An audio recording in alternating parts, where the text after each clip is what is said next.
Sehingga nanti kwitansinya tidak tercecer kemana-mana. Berapa pengeluaran kita bulan ini, misalnya bulan April itu pengeluarannya sekian, masukkan aja berapa pengeluarannya. Jika ada saldo di situ, bulan depan pengeluaran segini, langsung dimasukkan juga bukti kwitansi dan sebagainya.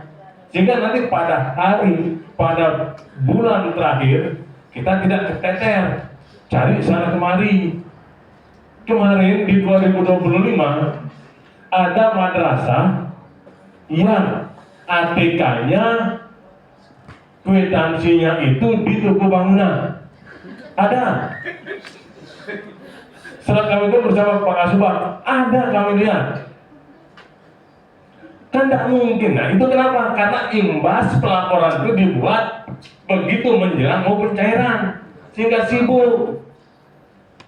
Setelah kita cek, astagfirullah, ini kan ATK, kenapa kok kwitansinya toko bangunan? Ada. Itu berapa madrasah? Sama juga dengan misalnya konsumsi. Masa Green Hero ATK-nya kwitansi? Nah ini yang perlu kita bersama perhatikan supaya itu jangan terulang lagi. Makanya Pak Yusuf kemarin minta kami rapat berempat, kita adakan sosialisasi untuk pengisian pelaporan dana bos teman-teman sesuai juknis bos yang ada. Kalau masalah lainnya kan tidak perlu ada masalah. Kenapa saya bilang begitu? Yang terpenting di kwitansinya Bapak Ibu itu sesuai dengan yang di RK-nya, di pengajuannya, di kwitansinya itu. Lagu ini jangan baik. Di pengusulannya 50 juta, kwitansinya 30 juta. Kemana yang 20 juta? Tetapi kalau di pengajuannya 50 juta, kwitansinya 50 juta, Bapak Ibu pakai misalnya 20 juta, sisanya untuk kegiatan-kegiatan yang lain, tidak masalah. Yang penting sesuai kwitansi. Karena di madrasah itu banyak sesuatu yang tidak terduga. Di deman pawai 17, di deman kegiatan yang lain, di deman semuanya. Dan itu memerlukan biaya, tidak ada yang gratis. Cuman sepinter-pinternya Bapak Ibu mengelola anggaran itu. Jangan nanti di kwitansinya tidak sesuai dengan rekamnya. Ini yang kita harapkan. Itu tujuan kita. Kalau mengenai itu intern Bapak Ibu, karena saya paham sekali, kepala madrasah sudah, negeri, swasta, kasih penmat, sekarang ngawas, pakai apa permasalahan di Bapak Ibu itu sudah sangat saya pahami. Nah, ini yang terpenting Bapak Ibu, laporannya jangan sampai lupa, jangan sampai tidak dibuat. Ini yang jadi permasalahan kita, sehingga tahun ini untuk NTB 27 madrasah tidak mendapatkan dana bos karena terlambat mengisi. Ini kemarin kami hari Senin kemarin itu ada rapat dengan Ketua Perjawas NTB, kemudian dengan Kabid Penmat dan kadim-kadim yang lain. Nah di situ Pak Farid mengatakan 27 madrasah tahun ini tidak terbayar dana bosnya karena lupa ngisi dan lain sebagainya. Hingga tahun 2026 ini wassalam dana bosnya. Nah, itu supaya jangan terjadi di kita di Lombok Timur ini. Cuma kemarin tidak disebut mana madrasah-madrasah itu, cuma 27. Dan itu tidak bisa dibantu apapun. Tidak bisa diapa-apakan oleh provinsi, sehingga ya mereka mengatakan sabar. Mudah-mudahan kita di sini ini kita mohon jangan sampai ini terjadi di kita di Lombok Timur. Makanya insya Allah nanti Pak Isbul akan menyampaikan panjang lebar tentang itu. Kemudian Bapak Ibu yang saya hormati, ada beberapa hal juga yang perlu kita informasikan ke rekan-rekan semua, yaitu mengenai itu sertifikasi teman-teman yang belum terbayar di tahun 2025. Itu kemarin alhamdulillah sudah semuanya dan insya akan dibayarkan. Itu kalau tidak salah sekitar 25 guru. Karena kemarin di 2025 itu 2026 kemarin untuk teman-teman yang lulus BEP 1, 2, 3 itu tidak bisa terbayar karena ada beberapa masalah. Itu ternyata ada mengenai masalah lupa masukkan rekening, kemudian belum ada NPWP, kemudian nomor rekeningnya ada yang beda. Nah, tapi alhamdulillah kemarin Nabi Irfan mengatakan sudah dikirim dan insya Allah akan segera dibayarkan oleh provinsi karena yang bayar adalah provinsi sekarang. Kemudian untuk web 1 2026 ini sudah dibuka pajaknya, itu pendaftarannya.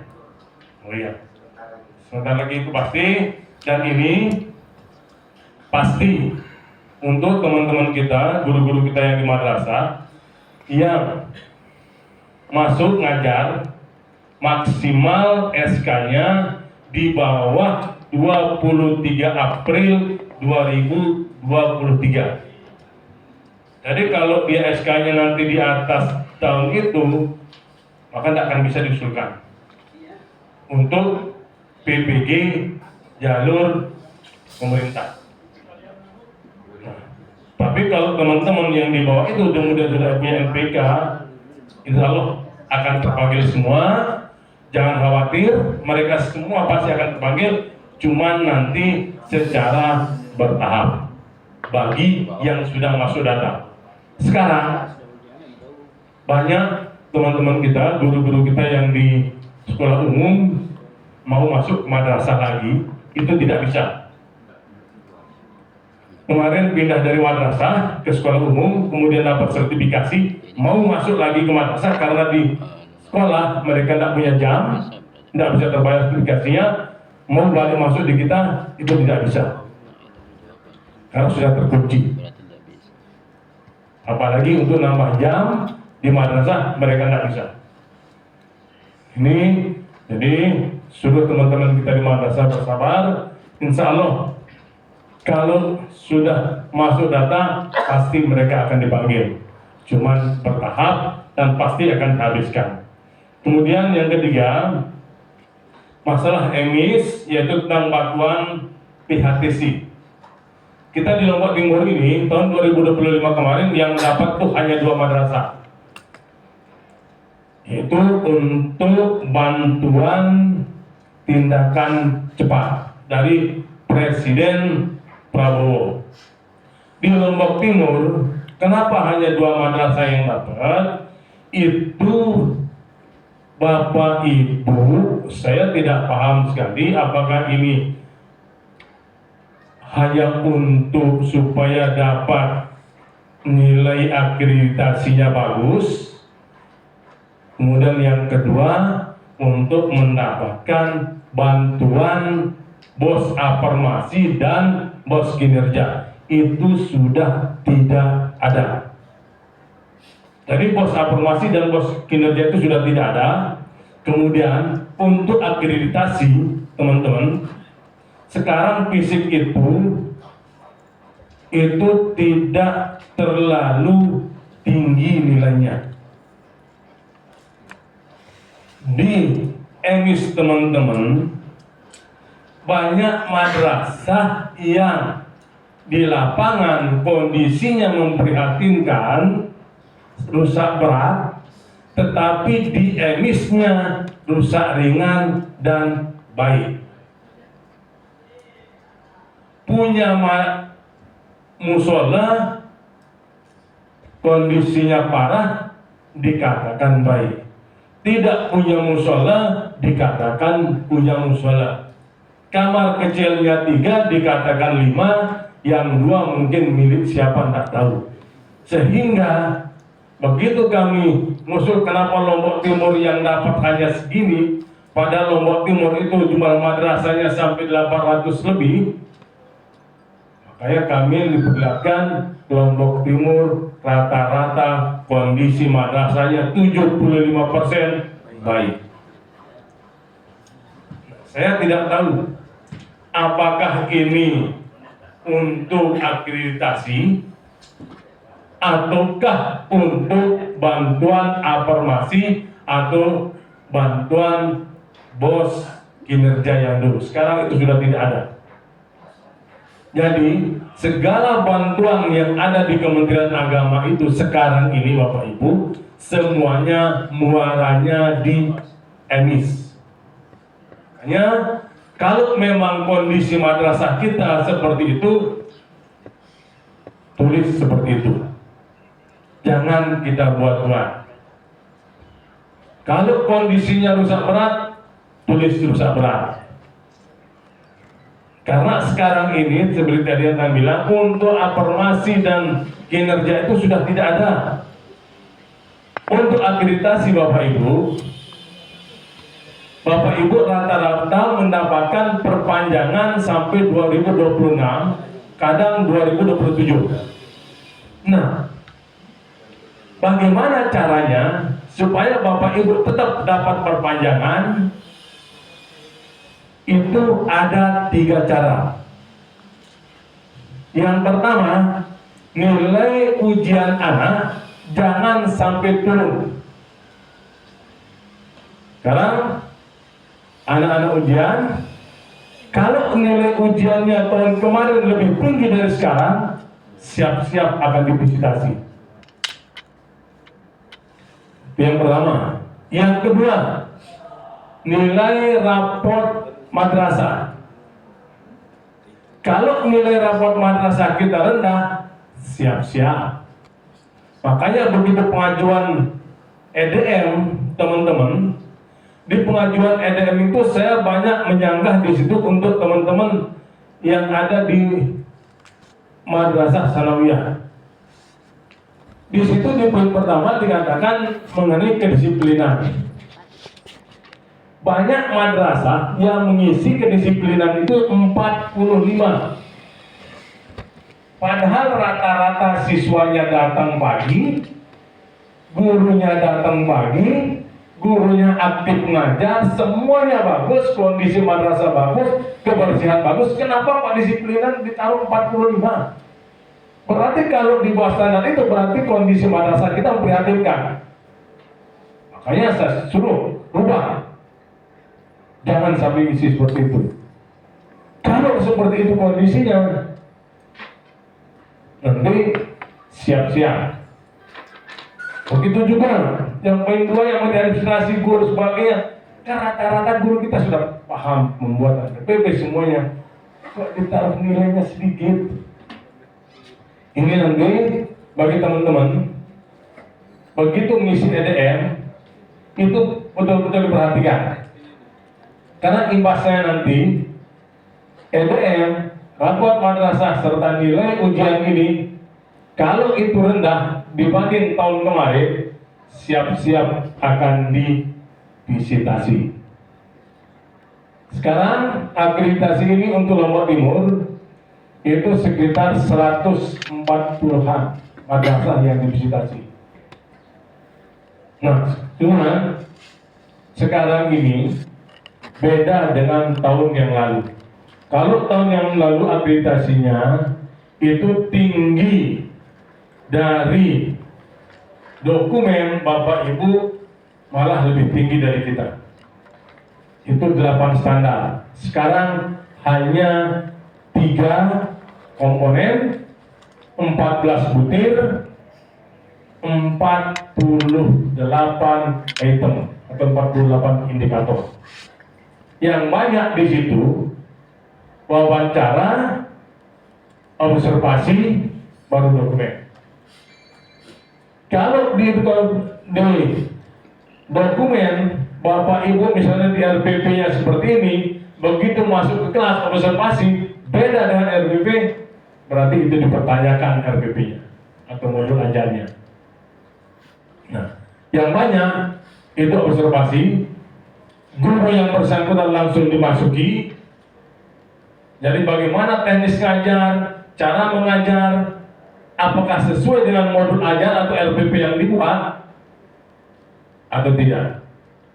Nanti siswa juga ditanya, apakah gurunya itu ngajar tetap seperti ini dari kemarin-kemarin, ataukah hanya pada saat sekarang ini begitu diakreditasi. Itu yang poinnya. Cuman yang poin paling tinggi adalah yang 3 tadi. Itu nilai ujian, raport madrasah sama EDM. Mohon ini jangan sampai turun.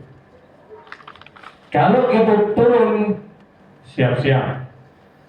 Karena bagaimanapun sekarang ini Bapak Ibu, ini pengalaman saya jadi kepala madrasah. Saya tidak tahu di Bapak Ibu semua. Itu tiap tahun kita mengganti nilai raport. Raport siapa? Anak yang mau masuk di TNI Polri. Saya yakin Bapak Ibu pernah juga.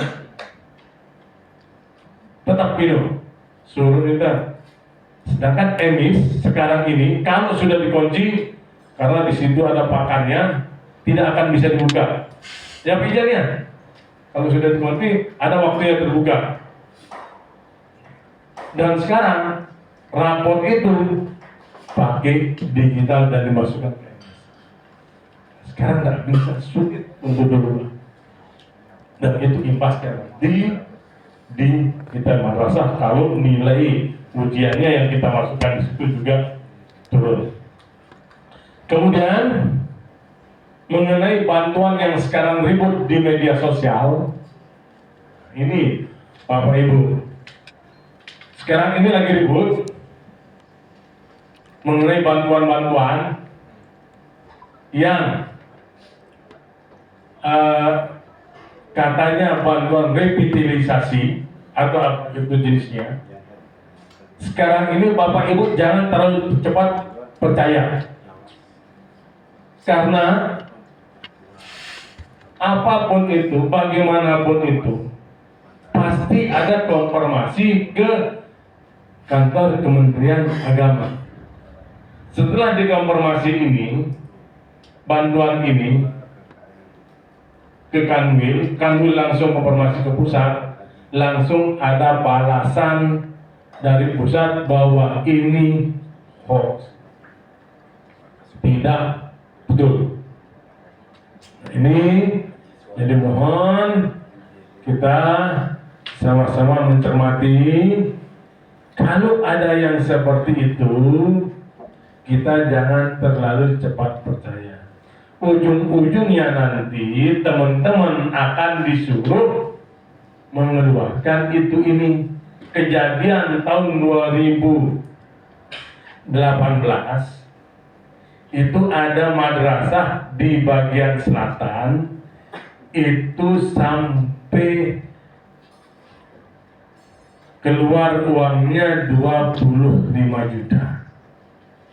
Itu untuk diberikan tiket ke Jakarta pertemuan katanya. Dan itu sudah diukur semua madrasahnya. Begitu dia merasa tertipu baru melapor ke kita. Dari awal tidak pernah lapor, begitu masalah seperti ini baru melapor. Kita tidak bisa apa-apa karena surat di kantor Kementerian Agama tidak ada yang masuk. Jadi kita tidak bisa memberikan tanggapan mengenai segala permasalahan yang kita tidak tahu hanya. Karena sekarang ini ya hanya berapa madrasah yang dapat itu paijannya itu lumayan banyak. Dan ini mohon kita sama-sama selektif untuk menanggapinya, supaya jangan terulang lagi kasus-kasus seperti itu. Nah, kemudian Bapak Ibu yang saya hormati, untuk sekarang ini ya di Penmat itu banyak sekali masuk surat, yaitu tentang yang pertama itu penggantian ijazah. Ini Bapak Ibu mohon, kalau memang ada yang siswa kita dulu ada yang kehilangan ijazah ataupun apa itu jenisnya, jangan terlalu cepat ditanggapi. Harus dilihat dulu di buku induk, apakah anak ini dulunya tamat atau tidak. Kemudian nilainya di buku induk itu ada atau tidak, dan sebagainya. Karena kejadian kemarin ada orang yang datang ke kantor mau mengganti ijazah, alasannya ijazahnya hilang. Kita konfirmasi kepala madrasah, lihat buku induk, ternyata namanya ada, cuman di situ tidak sampai selesai. Kita tidak berani, makanya kita suruh di situ tanda tangan kepala madrasahnya. Kalau memang betul-betul anak ini siswa madrasah di situ, dan dibuatkan surat pengantar untuk membuat salinan ke pengadilan negeri, supaya tidak ada terjadi masalah. Kalau yang berhak itu adalah pengadilan negeri, cuman di kantor itu surat pengantar. Nah, jadi mohon kepada teman-teman, buku induk, buku lekar dan sebagainya yang dulu diamankan. Karena kalau sekarang kan mulai dari tahun 2017 kita sudah pakai raport digital. Itu sudah semua ada di MIS. Sudah 2017 Pak Ijan ya? Raport digital itu? 16 ada MIS itu. Itu kan semua sekarang sudah ada di MIS. Tetapi yang di bawah itu, ini yang perlu kita sama-sama amankan. Karena banyak dulu yang tidak menulis di buku induk dan buku lehernya nilai maupun nomor seri ijazahnya tidak ditulis. Saya sempat dulu itu sampai 3 kali dipanggil Polda gara-gara itu. Anak ini sekolah tamat, tetapi di buku induk dan lehernya tidak ditulis nilai dari kelas 7 sampai kelas 9. Anak ini tamat, ikut ujian, tetapi ijazahnya hilang, cuman tidak ditulis di lehernya. Tetapi alhamdulillah, karena dulu kita ujian itu tahun 92 sampai 97 itu penyelenggaranya satu, yaitu sekolah negeri atau madrasah negeri. Sehingga saya suruh ke Mataram, karena penyelenggara pada saat itu di tahun 92 itu penyelenggaranya MTS 1 Mataram. Alhamdulillah lengkap semuanya di situ, sampai fotokopi ijazahnya ada. Nah, akhirnya itu yang kita bawa ke Polda dan alhamdulillah aman. Nah, sekarang silahkan Bapak Ibu amankan buku induknya dan amankan lehernya, jangan sampai hilang. Karena rata-rata teman-teman, maaf saja, banyak yang tidak memperhatikan itu. Begitu masuk, anak tamat tidak ditulis nomor seri ijazah, tidak ditulis nilainya dulu. Tapi kalau sekarang kan tinggal kita nomor induk siswa langsung keluar. Sekarang aman. Kalau dulu itu yang baik bermasalah. Nah, itu informasi. Nah, untuk sekali lagi bagi teman-teman yang ingin mengajukan untuk mendapatkan bantuan lewat SIM Sarpras, ini mohon diperhatikan data emisinya, kemudian nilai maksimal, nilai minimal akreditasi madrasah itu B untuk dimasukkan ke Sarpras. Jadi kalau C bagaimana? Kalau C sabar dulu. Karena ini Pak Farid mengatakan kemarin nilai minimal pengajuan Sarpras itu B. Jadi mohon bagi teman-teman yang perpanjangan kemarin C, kalau mau diakreditasi boleh mengajukan, tapi kalau tidak apa-apa. Dan sekarang alhamdulillah untuk akreditasi ini tidak terlalu merepotkan, apalagi kalau kita sudah siap dari sekarang, sudah tidak seperti dulu lagi yang tingginya hampir setara kita duduk dokumennya, dan itu 8 komponen atau 8 standar, sekarang cukup 3 yang Bapak Ibu siapkan, kemudian 14 butir, kemudian 48 indikator. Ini yang sekarang.